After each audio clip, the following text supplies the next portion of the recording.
Sehingga pada pagi ini tadi rekan-rekan kita mengikuti bersama, kita melaksanakan upacara pengibaran bendera di bawah laut.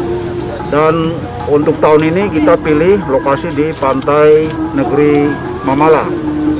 Ya, memang dengan kondisi alam dan situasi juga mendukung sehingga kegiatan pagi ini bisa berjalan dengan lancar dan aman.